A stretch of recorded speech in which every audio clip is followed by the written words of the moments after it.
오늘 우리에게 주신 하나님의 말씀 에베소서 5장 8절부터 10절까지 말씀입니다. 에베소서 5장 8절부터 10절까지의 말씀.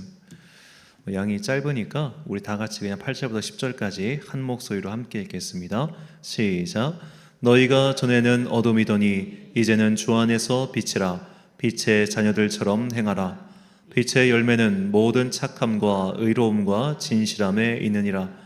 주를 기쁘시게 할 것이 무엇인가 시험하여 보라. 아멘.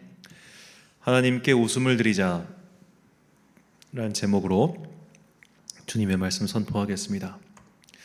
혹시 그 오은영 박사가 하는 금쪽이 그거 보셨는지요? 이 금쪽이에 나오는 애들은 물론 여러 가지 이유가 있어서 그런 상황에 처했겠지만 걔들 보면서 야, 아무리 내 배에 낳은 자식이라도 저건 못 키우겠다 그런 생각을 하게 될 겁니다. 그냥 내 배에서 나왔다고 해서 자식이 다 자동적으로 이뻐지는 건 아니에요. 만약 그렇다면 모든 부모들이 왜 산후 우울증을 앓고 자녀가 키우기 힘들다 그런 얘기를 하겠습니까? 이쁜 짓을 해야 이쁜 거예요. 이쁜 짓을 해야. 그런데 많은 분들이 얘기하기를 보통 빵 살 때, 태어날 때부터 3살 때까지 했던 그때 그 귀여웠던 예쁜 짓 그거 기억하고 나머지 평생 동안 썩이는 그 사고와 여러 가지 것들을 견디면서 산다고 합니다. 그러니까 0살 때부터 부모님 돌아가실 때까지 부모 눈에 항상 기쁜 자식은 없는 거예요. 그냥 그 옛날에 그때 기뻤던 순간, 기뻤던 기억 그런 걸로 나머지 것들을 다 그냥 잊고 덮고 살아가는 거죠. 자, 이런 부모의 사랑의 모습이 문득 하나님의 사랑의 모습과 참 닮았다는 생각이 들었습니다. 하나님께서도 우리가 하나님의 자녀니까 그냥 이뻐하세요. 이건 그냥 상수예요. 우리에게 항상 구원의 은혜를 잊지 않고 베푸시고 우리를 지켜주세요. 이 사랑은 변하지 않아요. 그런데 하나님의 이 자녀들 가운데 하나님을 기쁘시게 해서 특별한 은총을 받는 경우가 있더라는 거예요. 특별히 예쁜 짓을 해서 그 예쁜 짓을 기억하시고 하나님께서 그의 평생에 남들과는 다른 특별한 은총을 주신 케이스들이 성경에 나옵니다. 오늘 우리가 살펴볼 사람들은 이 아브라함과 다윗과 솔로몬 그리고 다니엘입니다. 자, 아브라함이 하나님께 특별한 은혜를 입었습니다. 그 하나님께 받은 특별한 은혜는 그가 믿음의 조상이 되어 그의 후손들이 이 땅에 별처럼 많아진다는 약속이었죠. 창세기 15장 5절과 6절 말씀입니다. 그를 이끌고 밖으로 나가 이르시되 하늘을 우러러 뭇별을 셀 수 있나 보라. 또 그에게 이르시되 내 자손이 이와 같으리라. 아브라함이 여호와를 믿으니 여호와께서 이를 그의 의로 여기시고. 자, 하나님께서 아브라함에게 특별한 은총을 베푸신 이유는 딱 하나입니다. 아브라함이 하나님을 위해서 무언가를 했기 때문이 아니었어요. 그가 하나님을 믿기 때문에 고향 땅을 떠나 가나안 땅에 왔다는 이유로 하나님께서 그의 믿음을 의로 여기신 것이 아니라 그가 아무것도 없는 상태에서 하나님의 약속을 믿는 그 마음을 믿음이라 칭하시고 그것을 그의 의로 여기셨다는 겁니다. 어떤 행동을 했기 때문이 아니라 아브라함의 마음, 그 믿음을 보고 그것을 기뻐하신 하나님. 자, 두 번째로 우리가 살펴볼 사람은 다 다윗인데, 자, 다윗이라는 인물은 그 전반기의 삶과 후반기의 삶이 완전 나뉘어요. 그가 전반기의 삶은 한때는 나라의 영웅이었지만 반역자로 찍혀가지고 30대 시절까지 내내 도망다니다가 30대 후반부터 내전을 치르다가 이제 비로소 40대쯤 돼가지고 그가 그때부터 평안해졌습니다. 이제는 왕의 자리도 안정됐고 자기의 집도 지었고 국가의 체계도 완비가 됐어요. 이제는 조금 내가 정말 10대부터 30대 후반까지 너무너무 힘들게 살았어. 한 20년 가까이 진짜 다윗은 고생을 엄청 했어요. 이제는 내가 좀 두 발 뻗고 좀 쉬어야겠다 할 무렵에 다윗은 한 가지 생각을 하게 됩니다. 나는 이렇게 잘 살고 있는데 지금 하나님의 언약궤를 모신 저곳이 너무 초라하네? 그 마음을 가지고 이제 하나님을 위한 이 언약궤를 모실 수 있는 특별한 건축물, 즉 성전을 짓고 싶다는 생각만 했어요. 생각만 했는데 그 생각에 대해 하나님께서 이렇게 말씀하십니다. 사무엘하 7장 2절과 7절. 왕이 선지자 나단에게 이르되 볼지어다 나는 백향목군에 살거늘 하나님의 궤는 휘장 가운데 있도다. 이스라엘 자손과 더불어 다니는 모든 곳에서 내가 내 백성 이스라엘을 먹이라고 명령한 이스라엘 어느 지파들 가운데 하나에게 내가 말하기를 너희가 어찌하여 나를 위하여 백향 목집을 건축하지 아니하였느냐고 말하였느냐. 자, 다윗 왕이 선지자 나단을 불러서 야, 이거 내가 하나님을 생각해서 이거 좀 성전을 짓고 싶어, 좀 지어도 되는지 여쭤봐봐, 이렇게 얘기하니까 하나님께서 선지자 나단에게 말씀하시기를 야, 내가 언제 너한테 집 지어달라고 했니? 하시면서 너무 감동하신 거예요. 네가 나를 이렇게 생각한다고? 진짜? 야, 너 진짜 하고 기쁘셔가지고 다윗에게 엄청난 복을 약속해 주세요.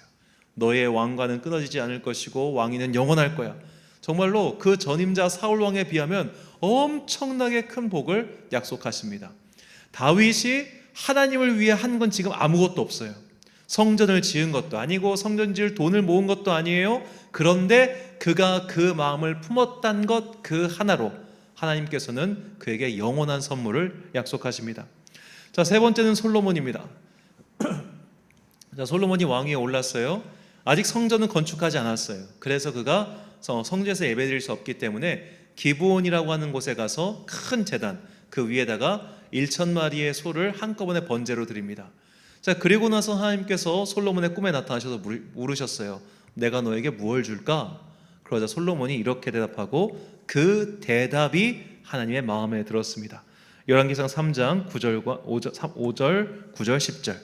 기브온에서 밤에 여호와께서 솔로몬의 꿈에 나타나시니라. 하나님이 이르시되 내가 내게 무엇을 줄고 너는 구하라. 누가 주의 이 많은 백성을 재판할 수 있사오리까?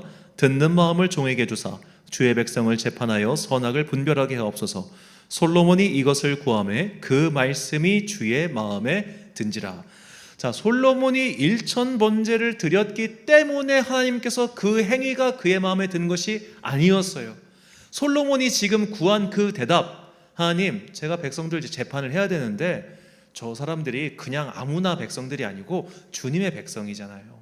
내가 재판을 잘하고 싶으니까 나한테 좀 듣는 마음, 그래서 선악을 분별할 수 있는 지혜를 좀 주세요.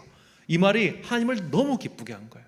그래서 그에게 그가 구하지 않은 나머지 것들도 몽땅 더해 주십니다. 자, 지금까지 아브라함, 다윗, 솔로몬 똑같아요. 하나님을 위해 무언가를 했기 때문에 주님께서 그에게 복을 내려주시고 약속해 주신 것이 아니라 그들이 마음에 먹은 결단, 그것 때문에 하나님께서 그들에게 특별한 은혜를 약속해 주셨어요. 마지막으로 살펴볼 다니엘도 마찬가지입니다. 자, 다니엘이 이제 뜻을 정해서 왕의 음식, 즉 왕궁에서 나오는 음식을 먹지 않기로 합니다. 자, 그때 왜 그랬냐면 다니엘은 유대교의 정결 예식에 따라 유대교 음식을 먹어야 됐어요. 오늘날에도 엄격한 유대인들은 소고기 같은 경우는 고기의 피를 쫙 빼버려요. 그걸 코셔 음식이라고 하는데 맛이 진짜 없습니다. 수분이 하나도 없기 때문에 퍽퍽해요. 여러분 집에서 고기에다가 그 기름 다 띈 다음에 고기 바싹 익혀 먹어보세요. 질기기가 이루 말할 수 없을 겁니다. 그렇게 맛없는 음식이 유대교 음식이에요. 그리고 돼지고기 안 되고 낙타고기 안 되고 토끼고기 안 돼요. 그 당시 중동 사람들이 널리 먹을 수 있는 그런 음식들은 먹을 수가 없었어요. 그렇기 때문에 그 바벨론 왕궁에서 나오는 그런 보급품 음식을 먹으면 내가 유대교 정결 예식을 어기는 게 되는 거잖아요. 그래서 나는 어기기 싫으니 어길 수가 없으니 하나님 나 이거 안 먹을게요 하고 그 이제 환관장에게 그 도움을 구합니다. 그러자 다니엘이 그 뜻을 관철할 수 있도록 하나님께서 은혜를 베풀어 주시죠. 다니엘 1장 8절과 9절 말씀. 다니엘은 뜻을 정하여 왕의 음식과 그가 마시는 포도주로 자기를 더럽히지 아니하리라 하고 자기를 더럽히지 아니하도록 환관장에게 구하니 하나님이 다니엘로 하여금 환관장에게 은혜와 긍휼을 얻게 하신지라. 아멘. 자, 하나님께서 다니엘이 했던 어떤 행동, 그가 유대교 정결 예식을 지키기 위해 환관장을 설득하거나 혹은 그 정결 예식을 지키기 위해 조리장을 설득하거나 혹은 그 정결 예식을 지키기 위해 여러 가지 투쟁을 벌였기 때문에 은혜와 긍휼을 베푸신 게 아니라 그가 뜻을 정했을 때, 그 마음의 분명한 방향을 정했을 때 하나님께서는 그 마음을 보시고 다니엘을 기뻐하셔서 다니엘에게 특별한 은혜를 내려주셨습니다. 다니엘은 바벨론과 페르시아라고 하는 두 나라 모두에서 고관 자리를 차지하는 사람입니다. 이런 경우는 거의 없습니다. 왜냐하면 나라가 바뀌고 왕조가 바뀔 때 그 이전 나라의 신하들은 다 숙청하는 것이 관례이기 때문이죠. 지금도 조직의 사장님 바뀌면 밑에 부하들 싹 바뀌는데 옛날에 오죽했겠습니까? 그런데도 다니엘이 살아남을 수 있었던 것은 하나님께서 그에게 특별한 은총을 부어주셨기 때문입니다. 자, 이처럼 오늘 우리가 하나님께 특별한 은혜를 받은 사람들의 공통분모를 살펴보면 그들은 어떤 특별한 행동을 했기 때문에 하나님께 사랑을 받는 것이 아니라 그들의 마음의 결단, 그 마음을 보시고 주님께서는 그것을 기뻐하셔서 그들에게 은혜를 베푸신 것이죠. 그래서 신약성경 히브리서 기자는 우리에게 하나님을 기쁘시게 할 수 있는 방법, 하나님께 웃음을 지어드릴 수 있는 방법을 이렇게 말합니다. 좀 중요한 말씀이니까 다시 한번 같이 읽을게요. 히브리서 11장 6절 말씀 함께 읽습니다. 시작. 믿음이 없이는 하나님을 기쁘시게 하지 못하나니 하나님께 나아가는 자는 반드시 그가 계신 것과 또한 그가 자기를 찾는 이들에게 상 주시는 이심을 믿어야 할지니라. 아멘. 하나님은 자신을 찾는 이들에게 상을 주십니다. 그 말은 내가 하나님께 뭔가 100만 원짜리 복을 받고 싶고 1000만 원짜리 복을 받고 싶어도 하나님을 찾는 그런 사람들 말고 정말로 순수한 마음으로 주님을 위해서 내가 무엇을 할 수 있을까? 내가 주님을 어떻게 해야 기쁘시게 할 수 있을까? 그런 마음, 곧 믿음을 가지고 주님을 찾는 자들을 기뻐하시고 그들에게 반드시 상을 주신다는 거예요. 그래서 오늘 본문에서 사도 바울은 우리가 무엇으로 주님을 기쁘시게 할 수 있을까? 그 예시를 우리에게 제시하고 있습니다. 본문 9절과 10절 말씀. 빛의 열매는 모든 착함과 의로움과 진실함에 있느니라. 주를 기쁘시게 할 것이 무엇인가 시험하여 보라. 아멘. 간단히 말해서 사도 바울은 착하게 살라는 거예요. 의롭게 살라는 거예요. 진실하게 살라는 거예요. 이런 행동들이 다 주님을 기쁘시게 하는 것이다. 그런데 너희가 이 중에서 너희의 삶 속에서 구체적인 방법으로, 확실한 방법으로 무언가 하나를 택하여 너희가 그것으로 하나님을 기쁘시게 해봐 라고 이야기하는 겁니다. 그저 하나님께서 착하게 살면 기뻐하시겠지 이런 거에서 끝나는 게 아니라 오늘 내가 하나님을 기쁘시기 위해 무엇을 할 수 있을까? 혹은 나의 평생에서, 나의 삶 속에서 내가 무엇을 하면 하나님께서 기뻐하실까? 이거를 진지하게 생각하고 각자의 방법으로 결단해서 시행해 보라는 거예요. 이것이 사도 바울의 가르침이었습니다. 사도 바울은 이것을 데살로니가 교인들에게도 다시 한번 강조해요. 데살로니가전서 4장 1절. 그러므로 형제들아 우리가 끝으로 주 예수 안에서 너희에게 구하고 권면하노니 너희가 마땅히 어떻게 행하며 하나님을 기쁘시게 할 수 있는지를 우리에게 배웠으니 곧 너희가 행하는 바라 더욱 많이 힘쓰라. 아멘. 자, 하나님을 기쁘시게 할 수 있는지 우리에게 배웠다. 그리고 그것은 너희가 지금도 하고 있다 라고 말하죠.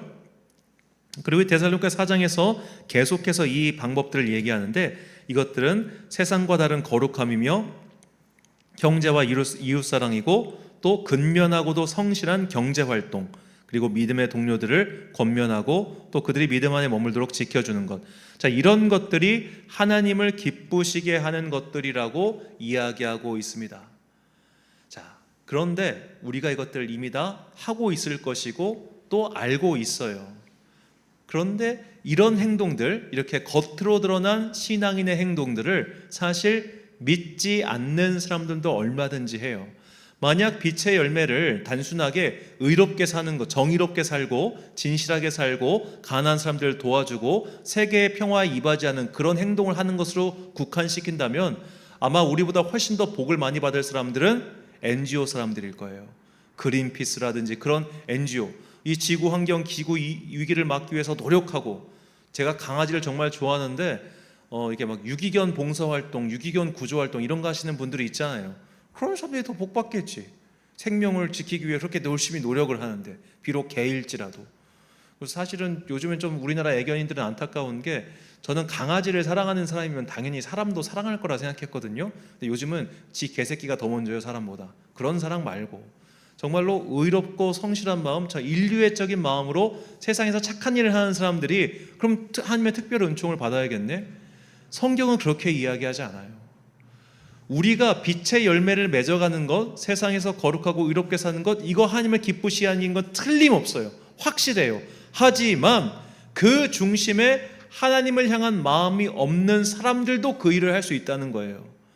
코로나가 터졌을 때 이 전체 교회 중에서 사이비를 포함해서 지역사회에 가장 열심히 봉사한 집단이 하나님의 교회 장길자 이단입니다. 여기 쌍용동에도 있죠, 그 하나님의 교회. 그 교회는 코로나가 터지고 나서 지역사회에 마스크를 엄청나게 많이 배포했어요. 엄청나게 많이. 그리고 그걸 막 광고했어요. 막 독거노인들한테 라면 갖다 주고 마스크 갖다 주고 이런 봉사활동 굉장히 많이 했어요. 겉으로만 보면 빛의 자녀들이 행하는 빛의 열매처럼 보여요. 하지만 그들은 하나님을 섬기는 마음에서 한 것이 아니기 때문에 그들은 가짜인 거죠. 그들에게는 하나님의 특별 은총이 없습니다. 그러므로 우리가 의롭게 사는 것, 진실하게 사는 것, 세상 사람들에게 칭찬받을 만한 그런 일들을 하며 사는 것 중요하지만 더 먼저 선행되어야 될 것은 그 행위 안에 하나님을 향한 믿음, 하나님을 향한 사랑이 있는가, 그것을 먼저 점검해야 됩니다. 고린도전서 13장 3절 말씀, 내가 내게 있는 모든 것으로 구제하고 또 내 몸을 불사르게 내줄지라도 사랑이 없으면 내게 아무 유익이 없느니라. 아멘. 자, 우리가 당연히 형제를 사랑하고 이웃을 사랑하고 용서하고 화해하고 화평하고 그런 일들을 해야 돼요. 이런 일들을 하나님께서 기뻐하셔요. 하지만 그 이전에 먼저 나에게 필요한 것이 무엇이냐? 내 안에 하나님을 정말로 생각하고 하나님을 사랑하는 그 마음이 있는가? 그 마음이 있기 때문에 그런 행동을 결단하고 하면은 하나님께서 기뻐하실 테지만 그게 없어요. 없는 상태에서 그거 하면 그건 그냥 봉사활동 점수 채우는 것과 똑같은 행동이라는 거예요. 그래서 우리가 믿음이 없이는 주님을 기쁘시게 할 수 없고, 믿음으로 드리는 감사와 예배는 또한 하나님을 매우 기쁘시게 하는 행동이 된다는 것이죠. 시편 69편 30절과 31절 말씀입니다. 내가 노래로 하나님의 이름을 찬송하며 감사함으로 하나님을 위대하시다 하리니 이것이 소 곧 뿔과 굽이 있는 황소를 드림보다 여호와를 더욱 기쁘시게 함이 될 것이라. 아멘. 선한 행동을 하나님께서 당연히 기뻐하시지만 더 중요한 것은 내 마음속에 있는 믿음과 사랑, 주님을 향한 사랑입니다. 내 마음에 그 결단, 그 마음이 있을 때 우리는 하나님의 특별 은총을 구하는 결단을 내리고 특별한 행동을 시도할 수 있겠죠. 내가 주님을 위해서 무엇을 할 수 있을까? 그 한 가지가 주님을 기쁘시게 할 때 주님께서는 앞으로의 우리의 인생 가운데 정말로 특별한 은총을 내려주십니다. 이 특별한 은총의 사례를 한 가지 소개하고 이제 설교를 마칠까 합니다. 제가 아는 지금은 청년이 아니지만 한 청년의 이야기입니다. 이분이 대학을 졸업하고 취직 활동을 하려고 하는데 좀 안 됐어요. 취직이 안 돼서 몇 달 동안 집에서 그냥 쉬다가 어느 병원에 취직이 됐습니다. 그런데 그 병원이 불교 계통이 세운 병원이었어요. 그래서 그 병원은 원칙상 모든 직원들은 종교가 불교여야 했습니다. 그래서 그 직원 그 종교란에, 신상 명세서란에 종교, 불교를 써야지 이제 신입 직원으로 채용이 끝나는 거예요. 근데 그걸 딱 받은 순간 갈등을 했습니다. 그래도 내가 기독교인인데 취직한다고 하겠다고 거짓말을 써도 될까? 한참 갈등하다가 그냥 거기에 기독교라고 쓰고 그냥 쓰고 이제 당연히 잘리고 나왔다는 거예요. 그래서 주변에서 이야기했어요. 야, 하나님께서 그런 것도 이해 못하실 그런 분 아니야. 너 왜 그랬어? 그러니까 그 청년이 대답합니다. 내가 지금까지 살면서 주님을 위해 뭐 많은 거 한 거 없어. 거의 없을 거야. 그런데 이것마저도 내가 그냥 나 취직하겠다고 양보해버리면 나는 정말 하나님을 위해 한 게 아무것도 없는 존재가 될 것 같아. 이거라도 해보고 싶어 해서 그분은 결단하고 취업 자리를 포기했어요. 단지 종교란에 불교라고 쓰는 것이 신앙의 양심상 꺼려서. 그런데 하나님께서 그분의 그 마음을 참 기뻐하셨던 것 같아요. 이후로 20년 넘는 세월 동안 그분은 한 번도 직장이 없었던 적이 없습니다. 항상 원하는 직장에 갔고 그렇게 잘 살고 계세요. 자, 하나님께서 왜 그에게 그런 특별한 은혜를 지금까지 부으셨을까? 뭣도 모르는 사람은 야, 쟤는 직업 라이센스가 좋아서 그래. 전문직이잖아. 전문직이니까 취업을 쉽게 하는 거지. 그렇게 생각할 수 있겠지만 우리나라의 최고의 전문직이라고 하는 의사와 변호사도 여러 가지 사건, 사고와 구설수에 휘말려서 면허 잃어버리는 사람 많습니다. 내 잘못과 내 과실 때문이 아니라 정말로 살다 보니까 여러 가지 사건 때문에 그런 거 잃어버리는 경우 참 많죠. 우리가 우리의 인생을 살다 보면 사실 정말로 내가 살아있는 게 기적이고 내가 살아가는 게 은혜구나 라는 걸 고백하지 않을 수가 있겠습니까? 운전할 때마다 저는 놀랍니다. 살아갈 때마다 놀랍니다. 여기 앉아가지고 밤에 있으면 차들이 그냥 싱싱 달려요. 그 차들 때문에 이 건물이 드드드 흔들린단 말이에요. 그러면은 야, 이 건물 무너지는 거 아니야? 그런 걱정이 들 정도인데, 그런 삶의 여러 가지 순간순간과 위기 같은 것들, 그런 것들에서 지금까지 나를 지켜주시고 인도하신 하나님의 은혜, 나의 직업의 라이센스와 나의 자산들이 나를 지켜주는 것이 아니라 그 하나님의 은혜가 나를 지금까지 지켜주고 앞으로도 지켜줄 것이라면, 이제는 우리도 하나 결단을 해보자는 겁니다. 나는 나의 삶 속에서 도대체 무엇으로 주님을 기쁘시게 할 것인가? 나의 무엇으로 주님께 웃음을 짓게 해드릴 것인가? 내가 주님에게 미소를 드릴 수 있는 그 마음을 결단하고 행동할 때 주님께서는 우리에게 정말로 놀라운 은혜를 부어주시겠다고 약속하십니다. 요한일서 3장 21절과 22절 말씀 우리가 참목소리로 읽겠습니다. 시작. 사랑하는 자들아, 만일 우리 마음이 우리를 책망할 것이 없으면 하나님 앞에서 담대함을 얻고 무엇이든지 구하는 바를 그에게서 받나니 이는 우리가 그의 계명을 지키고 그 앞에서 기뻐하시는 것을 행함이라. 아멘. 사랑하는 천안광성교회 성도 여러분, 그리고 이 예배를 함께 드리고 계신 귀한 주님의 자녀 여러분, 아브라함은 그의 믿음으로 의롭다 하심을 얻었습니다. 하나님의 특별 은총을 얻었습니다. 하나님께서는 그 아브라함의 행동, 그게 너무 기쁘셨기 때문에 그 이후로 아브라함의 후손이라 하는 자들이 벌이는 그 엄청난 못된 짓들 혹은 멍청한 짓들을 정말 오래 참아주셨습니다.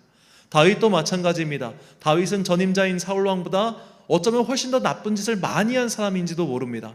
그런데도 하나님께서 다윗의 모든 허물을 덮어주셨던 이유는 그가 품었던 그 참 갸륵하고 예쁜 마음, 그거 하나 예뻐가지고 그의 이후의 허물들을 덮어주셨어요. 솔로몬도 마찬가지였습니다. 솔로몬이 하나님들 보실 때 참 마음에 흡족한 그 대답을 했기 때문에 그가 말년해버렸던 그 숱한 잘못에도 불구하고 그의 왕위를 빼앗지 않으셨어요. 다니엘이라고 뭐 별게 있겠습니까? 다니엘 주변의 사람들을 보십시오. 그와 함께 포로로 끌려갔던 그 많은 사람들이 있었는데 왜 다니엘만 그렇게 챙겨주셨겠습니까? 그가 그것을 지켰기 때문이죠. 이처럼 하나님께서는 정말 우리의 많은 허물에도 불구하고 그때 그 순간 그 예쁜 행동, 그때 그 순간 예뻤던 그 마음, 그거를 오래 기억하시고 우리를 오래 참아주시는 하나님이십니다. 그러므로 오늘 이후로 나의 삶 속에서 내가 어떻게 해야 하나님을 기쁘시게 할 수 있을까? 그 기도 제목을 꼭 생각하시고 자기 나름대로의 답을 세운 다음에 그 이후로 하나님의 특별한 은총을 누리십시오.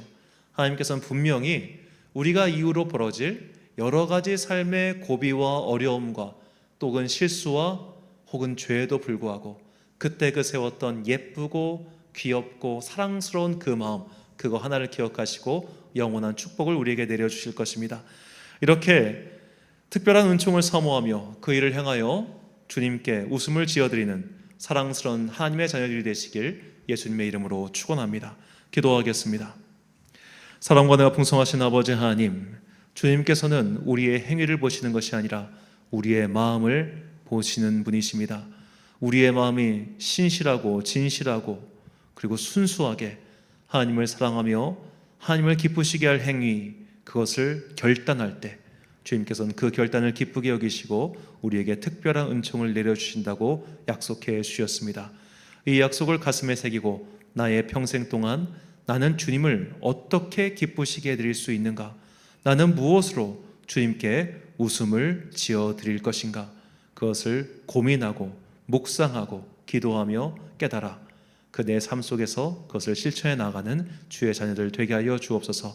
우리 각자의 삶 속에서 각자의 결단으로 각자가 얻을 그 특별한 은총을 사모하며 오늘도 주님 앞에 나의 삶을 귀한 제물로 드리기를 원하오니 주님 우리의 삶을 받아 주옵소서. 이 모든 말씀 우리의 기쁨이 되기를 원하시는 거룩하신 예수 그리스도의 이름으로 기도드립니다. 아멘.